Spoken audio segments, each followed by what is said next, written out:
আসসালামু আলাইকুম সুপ্রিয় দর্শক, আজ আপনাদের সাথে চিকেন বারবিকিউ ও ফিশ বারবিকিউ করার খুবই সহজ দুটি রেসিপি শেয়ার করব।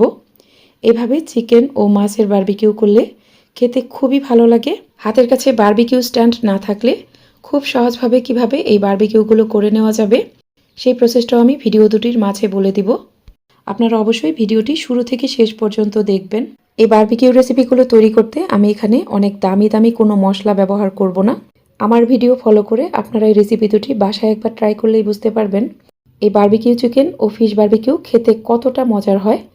প্রথমেই তৈরি করব চিকেন বারবিকিউ। এর জন্য আমি এখানে কিছু মুরগির মাংস নিয়েছি। এখানে 5 কেজি পরিমাণ মাংস হবে। চিকেনটাকে নিজের পছন্দ মতো কাট করে নেবেন। আর এগুলো ধুয়ে নেওয়ার পর এর গায়ের পানিটা কিন্তু খুব ভালোভাবে ঝরিয়ে নিতে হবে।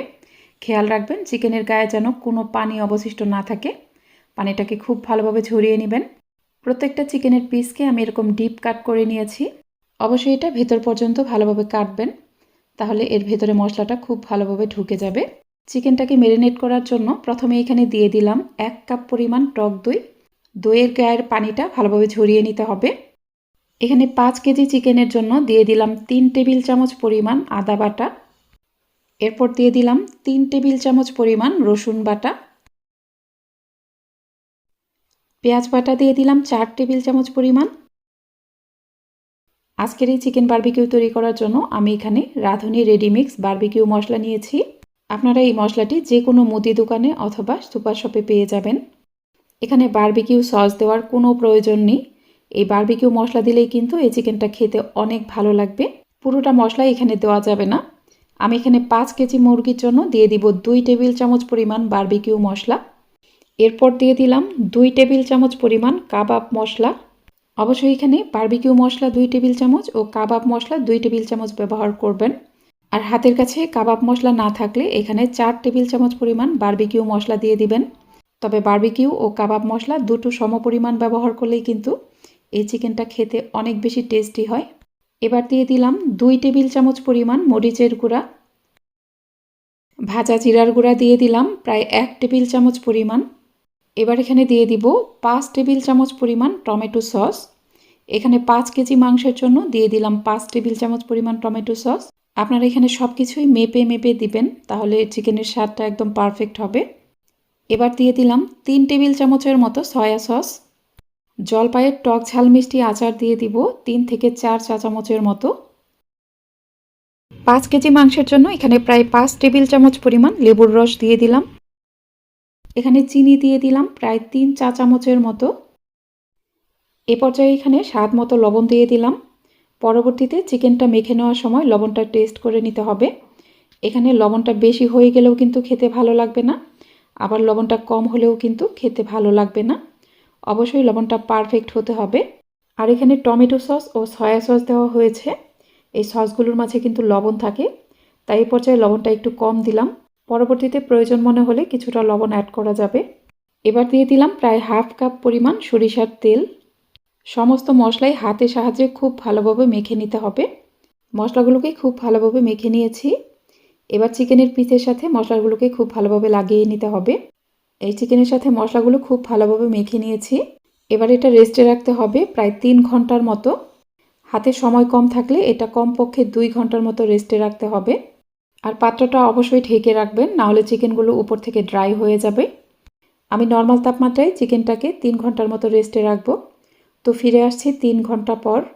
3 ঘন্টা পর চিকেনের পিসগুলোকে মশলার সাথে আবারও ভালোভাবে মেখে নিতে হবে।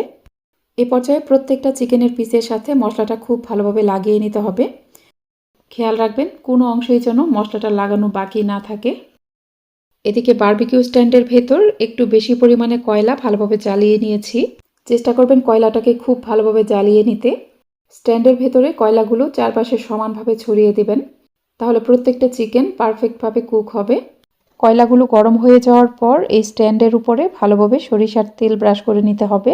স্ট্যান্ডের উপরে তেল ব্রাশ করে নেওয়ার পর এর উপরে আমি একটা একটা করে চিকেনের পিস দিয়ে দিব। এখানে চিকেন দেওয়ার সময় অবশ্যই খেয়াল রাখবেন চিকেনের গায়ে যেন মশলাটা খুব ভালোভাবে লাগানো থাকে। প্রত্যেকটা পিসের সাথে মশলাটা খুব ভালোভাবে লাগিয়ে নেবেন। সবগুলো পিস আমি এখানে দিয়ে দিয়েছি। এ পর্যায়ে এই কয়লাগুলো মিডিয়াম হিট থাকতে হবে। কয়লার হিট বেশি হয়ে গেলে কিন্তু চিকেনগুলো উপর থেকে কালার এসে যাবে, ভেতরটা পারফেক্টভাবে হবে না। আর এই চিকেনের পিসগুলো অল্প সময় পর পরই এগুলো একটু বারবার উল্টে নেবেন, যেন এর এক পাশ বেশি পুড়ে না যায়। চিকেনের পিসগুলোকে উল্টে দেওয়ার পর এর উপরে সরিষার তেল ব্রাশ করে দিতে হবে, নাহলে এগুলো উপর থেকে ড্রাই হয়ে যাবে। প্রথমবার উল্টে দেওয়ার পর এখানে সরিষার তেল ব্রাশ করবেন। আবার যখন দ্বিতীয়বার চিকেনের পিসগুলোকে উল্টে দেবেন তখন এখানে যে মশলাটা বাকি থাকবে সেই মশলাটা ব্রাশ করে দিবেন। আমি দ্বিতীয়বার চিকেনের পিসগুলোকে উল্টে দিচ্ছি। এগুলো অবশ্যই অল্প সময় পর পর বারবার উল্টে দিবেন, তাহলে এর দুই পাশেই সমানভাবে কুক হবে। দ্বিতীয়বার উল্টে দেওয়ার পর আমি এখানে চিকেন ম্যারিনেট করার পর যে মশলাটা অবশিষ্ট ছিল সেটা ব্রাশ করে দিচ্ছি। প্রত্যেকটা চিকেনের গায়ে আমি মশলাটা ব্রাশ করে দিব। এইভাবেই চিকেনগুলো বারবার উল্টে দিবেন, একবার তেল ব্রাশ করবেন আর একবার মশলা ব্রাশ করে নেবেন, তাহলে দেখবেন এটা একদম পারফেক্টভাবে কুক হবে। আর এগুলো একটু পরপর উল্টে দেওয়ার চেষ্টা করবেন, খেয়াল রাখবেন কোনো পার্ট যেন বেশি পুড়ে না যায়। বারবার উল্টে দেওয়ার ফলেই দেখবেন এগুলো দুই পাশে সমানভাবে কুক হবে। আর চারদিকে সমানভাবে হিট হলে কিন্তু চিকেনগুলো কুক হতে খুব বেশি সময় লাগবে না। এই চিকেনগুলো পুরোপুরি কুক হতে এখানে প্রায় 30 থেকে 35 মিনিটের মতো সময় লেগেছিল। আমি এগুলো বারবার উল্টে দিচ্ছি, একবার তেল ব্রাশ করে নিচ্ছি আর দ্বিতীয়বার উল্টানোর পর এখানে মশলা ব্রাশ করে দিচ্ছি। তবে যখন দেখবেন এগুলো অনেকটা হয়ে আসছে তখন আর মশলা ব্রাশ করবেন না, তখন শুধু তেলটাই এপিট ওপিট ব্রাশ করে দিবেন, তাহলে দেখবেন চিকেনের উপরটা ড্রাই হয়ে যাবে না। এগুলো অনেকটা সফট থাকবে এবং ভেতরটা খুব জুসি হবে। আর হাতের কাছে বারবিকিউ স্ট্যান্ড না থাকলে আপনারা যে কোনো নর্মাল নেটের উপরেও এই কাজটি করতে পারবেন। মাটিতে প্রথমে ইট বিছিয়ে নেবেন, ইটের চারপাশে কয়লা দিয়ে তার উপরে এই নেটটা নিয়ে নেবেন। কয়লার হিটটা পারফেক্ট হলেই কিন্তু বারবিকিউ একদম পারফেক্ট হবে। হাতের কাছে যদি এটাও না থাকে তাহলে চুলায় একটা ননস্টিকের ফ্রাই প্যানে খুবই অল্প তেলে এপিট ওপিট একটু সময় নিয়ে ভালোভাবে ভেজে নেবেন। অবশ্যই এটা একটু পোড়া পোড়া করে ভাজবেন, তাহলে এখানে একটা স্মোকি ফ্লেভার পাওয়া যাবে। বারবিকিউ চিকেনের পারফেক্ট স্বাদ পেতে চাইলে আপনাকে অবশ্যই এই ভিডিওটি শুরু থেকে শেষ পর্যন্ত দেখতে হবে। আমার এই রেসিপি ফলো করে একবার বারবিকিউ চিকেন তৈরি করলে দেখবেন আপনাকে বারবার এটি তৈরি করতে হবে। অবশ্যই ভিডিওটি শুরু থেকে শেষ পর্যন্ত দেখবেন। 35 মিনিট পর কিন্তু চিকেনগুলো পারফেক্টভাবে হয়ে গেছে। এর থেকে বেশি আমি আর এগুলো কুক করব না।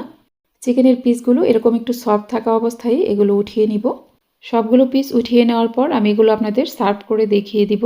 এর ভেতরটা আপনাদের দেখিয়ে দিচ্ছি। এটা কিন্তু অনেক বেশি জুসি হয়েছিল আর খেতেও ছিল খুবই মজার। এই বারবিকিউ চিকেনটা খেতে কতটা মজার হয়েছিল সেটা আমি আপনাদের বলে বোঝাতে পারবো না। আপনারা অবশ্যই এইভাবে বাসায় একবার ট্রাই করবেন আর রেসিপিটি কেমন লাগলো আমাকে কমেন্ট করে জানাবেন। চিকেন বারবিকিউ রেসিপিটি তৈরি করার পর আমি এবার মাছের বারবিকিউ তৈরি করব। হাতের কাছে ফিশ বারবিকিউ স্ট্যান্ড না থাকলে খুবই সহজভাবে কিভাবে এই মাছের বারবিকিউ করে নেওয়া যাবে সেই প্রসেসটাও আমি এই ভিডিওর মাঝখানে বলে দিব। চলুন তাহলে মাছের বারবিকিউ রেসিপিটি দেখে নেওয়া যাক। এর জন্য প্রথমে আমি এখানে 3টি বড় মাছ নিয়েছি। আপনারা এখানে যে কোনো ধরনের বড় মাছ নিতে পারেন। এখানে প্রতিটি মাছের ওজন প্রায় 1 কেজি করে হবে, অর্থাৎ এখানে 3 কেজি পরিমাণ মাছ হবে। এই মাছগুলোকে আমি এরকম ডিপ কাট করে নিয়েছি। অবশ্যই এগুলো ভেতর পর্যন্ত এরকম কেটে নেবেন, তাহলে মাছের ভেতরে মশলাটা খুব ভালোভাবে ঢুকে যাবে। এবার এই 3 কেজি মাছের জন্য এখানে দিয়ে দিলাম 1.5 টেবিল চামচ পরিমাণ রসুন বাটা। এরপর এখানে দিয়ে দিলাম 1 টেবিল চামচ পরিমাণ আদা বাটা। মরিচের গুঁড়া দিয়ে দিলাম উঁচু করে 1.5 টেবিল চামচ পরিমাণ। ভাজা জিরার গুঁড়া দিয়ে দিলাম 1 টেবিল চামচ পরিমাণ। আজকের এই মাছের বারবিকিউ করার জন্য আমি এখানে রাঁধুনি রেডিমিক্স বারবিকিউ মশলা নিয়েছি। অনেকেই ভাবেন বারবিকিউ করতে অনেক দামি দামি মশলা ব্যবহার করতে হয়। আপনারা এই বারবিকিউ মশলা দিয়ে একবার বাসায় ট্রাই করতে পারেন। এই মাছের বারবিকিউ খেতে কিন্তু অসম্ভব মজার হয়। এখানে আমি দিয়ে দিলাম প্রায় 1.5 টেবিল চামচ পরিমাণ বারবিকিউ মশলা। এরপর দিয়ে দিলাম 1/4 কাপ পরিমাণ টক দই। ধনিয়ার গুঁড়া দিয়ে দিলাম 1 টেবিল চামচ পরিমাণ। এখানে 3 কেজি মাছের জন্য দিয়ে দিলাম 3 টেবিল চামচ পরিমাণ লেবুর রস। টমেটো সস দিয়ে দিলাম 3 টেবিল চামচ পরিমাণ। এখানে প্রায় 2 টেবিল চামচের মতো সয়া সস দিয়ে দিতে হবে। আমি আসলে ভুলে গিয়েছিলাম সয়া সস দিতে, পরবর্তীতে আমি এখানে সয়া সস অ্যাড করে দিব। এবার এখানে দিয়ে দিলাম 1 চা চামচের মতো চিনি ও স্বাদ অনুযায়ী লবণ দিয়ে দিলাম। যেহেতু আমরা এখানে টমেটো সস ও সয়া সস ব্যবহার করব আর এই সসগুলোতে কিন্তু অলরেডি লবণ দেওয়া থাকে, তাই এখানে লবণটা একটু বুঝেই অ্যাড করবেন। এবার এখানে সরিষার তেল দিয়ে দিলাম প্রায় 4 টেবিল চামচের মতো। এরপর প্রথমে এই মশলাগুলো খুব ভালোভাবে মিশিয়ে নিতে হবে, তারপর মাছের সাথে মশলাগুলো খুব ভালোভাবে মেখে নিতে হবে। এখানে মাছগুলো যে ডিপ কাট করে নেওয়া হয়েছে এর ভেতরে কিন্তু মশলাটা খুব ভালোভাবে ঢুকিয়ে দেওয়ার চেষ্টা করবেন। অবশ্যই মাছের চারপাশে মশলাটা খুব ভালোভাবে ঢুকিয়ে দিতে হবে। এবার আমি এখানে 2 টেবিল চামচের মতো সয়া সস দিয়ে দিলাম। আসলে আমি সয়া সসটা দিতে একদমই ভুলে গিয়েছিলাম, তাই এই পর্যায়ে সয়া সসটা অ্যাড করে দিলাম। সয়া সস দেওয়ার পর সব কিছু আবারও একটু ভালোভাবে মেখে নেওয়ার পর আমি এই মাছগুলোকে রেস্টে রাখবো প্রায় 2 ঘন্টার মতো। আর হাতে সময় কম থাকলে এগুলো কমপক্ষে 1 ঘন্টার মতো রেস্টে রাখতে হবে। তো ফিরে আসছি 2 ঘন্টা পর। 2 ঘন্টা পর মাছগুলোকে আবারও একটু মেখে নিতে হবে। পরবর্তীতে অফ ক্যামেরায় আমি এই মাছগুলোকে পেটের দিকটা কেটে নিয়েছিলাম। আসলে আমি সেই ভিডিওটা আপনাদের সাথে শেয়ার করতে পারিনি। এবার এই মাছগুলোকে বারবিকিউ করতে চলে যাব। এজন্য একটা বারবিকিউ স্ট্যান্ডে কিছু কয়লা ভালোভাবে গরম করে নিয়েছি। এরপর এই মাছগুলোকে একটা ফিশ বারবিকিউ স্ট্যান্ডে নিয়ে নিয়েছি। এই ফিশ বারবিকিউ স্ট্যান্ডগুলো কিন্তু দোকানে কিনতে পাওয়া যায়। এখানে মাছ দেওয়ার আগে এই স্ট্যান্ডে অবশ্যই ভালোভাবে সরিষার তেল ব্রাশ করে নিতে হবে। আর আপনারা নিশ্চয়ই দেখতে পাচ্ছেন মাছগুলোকে আমি অফ ক্যামেরায় পেটের দিকটা কেটে নিয়েছিলাম। অবশ্যই এগুলো এভাবে কেটে নেওয়ার চেষ্টা করবেন। পেটের দিকটা এভাবে কেটে নেওয়ার ফলে মাছগুলো বারবিকিউ করতে খুব সুবিধা হবে। আর এখানে কয়লার হিটটা কিন্তু অবশ্যই পারফেক্ট হতে হবে। পুরো স্ট্যান্ডে কয়লাটা একদম ছড়িয়ে দিবেন। এই মাছগুলোকে প্রায় 3 থেকে 4 মিনিট পর উল্টে দিতে হবে। উল্টে দেওয়ার পর মাছটা মেখে নেওয়ার পর যে মশলাটা অবশিষ্ট ছিল সেগুলো এর উপরে ব্রাশ করে দিতে হবে। অবশ্যই এখানে মশলাটা বারবার ব্রাশ করে দিবেন। কিছুক্ষণ পরপর এখানে মশলা ব্রাশ করবেন আর কিছুক্ষণ পরপর সরিষার তেল ব্রাশ করবেন। আর মাছগুলোকে অল্প সময় পরপরই বারবার উল্টে দিতে হবে, তাহলেই দেখবেন এটা একদম পারফেক্ট হবে। মাছগুলোকে আবারও উল্টে দেওয়ার পর আমি এখানে সরিষার তেল ব্রাশ করে দিব। অবশ্যই এখানে একবার মশলা ব্রাশ করবেন আর একবার সরিষার তেল ব্রাশ করবেন। এভাবে আমি মাছগুলোকে কয়েক মিনিট পর পর উল্টে দিব এবং এর উপরে পর্যায়ক্রমে তেল ও মশলা ব্রাশ করে দিব। এখানে কয়লার হিটটা পারফেক্ট হলেই কিন্তু বারবিকিউটাও একদম পারফেক্ট হবে। চেষ্টা করবেন কয়লাটা একটু বেশি পরিমাণে বারবিকিউ স্ট্যান্ডের ভেতরে একদম ছড়িয়ে দিতে।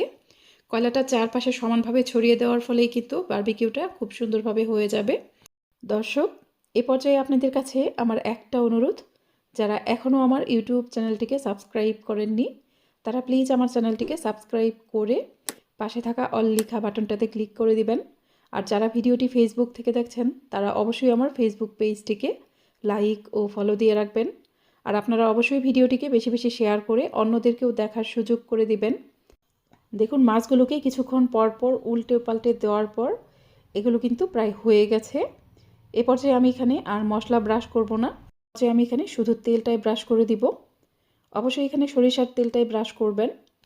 আমার এখানে এই মাছগুলো হতে প্রায় 30 মিনিটের মতো সময় লেগেছিল। আমি আপনাদেরকে 2টি মাছ বারবিকিউ করে দেখিয়ে দিলাম। আপনারা অবশ্যই আমার পুরো ভিডিওটি ফলো করবেন। এই ফিশ বারবিকিউ খেতে কিন্তু অসম্ভব মজার হয়। দেখুন মাছের দুই পাশে যখন এরকম কালার এসে যাবে তখন বুঝবেন এগুলো হয়ে গেছে। দেখুন এ পর্যায়ে কিন্তু আমার ফিশ বারবিকিউ একদমই রেডি। সবশেষে এখানে কিছুটা লেবুর রস দিয়ে তারপর পরিবেশন করবেন। এই মাছের বারবিকিউটা অবশ্যই গরম গরম পরিবেশন করবেন। আর পরিবেশনের আগে এখানে কিছুটা লেবুর রস চিপে দিয়ে দিবেন। আপনারা এটা যে কোনো রুটি পরোটার সাথে পরিবেশন করবেন। আর এমনিতেও কিন্তু এই মাছের বারবিকিউটা খেতে খুবই ভালো লাগে। আমি এটা আপনাদের পরিবেশন করে দেখিয়ে দিচ্ছি। এটা অনেক বেশি জুসি হয় এবং খেতেও হয় খুবই মজার। এই ফিশ বারবিকিউ খেতে কতটা মজার হয় সেটা আমি আপনাদের বলে বোঝাতে পারবো না। আপনারা অবশ্যইভাবে বাসায় একবার ট্রাই করে দেখবেন। আর রেসিপিগুলো কেমন লাগলো আমাকে কমেন্ট করে জানাবেন। আজ তাহলে এখানেই বিদায় নিচ্ছি। এরপর আবারও হাজির হব আরও সহজ ও নতুন কোনো রেসিপি নিয়ে। সে পর্যন্ত সবাই অনেক বেশি ভালো থাকবেন। আল্লাহ হাফিজ।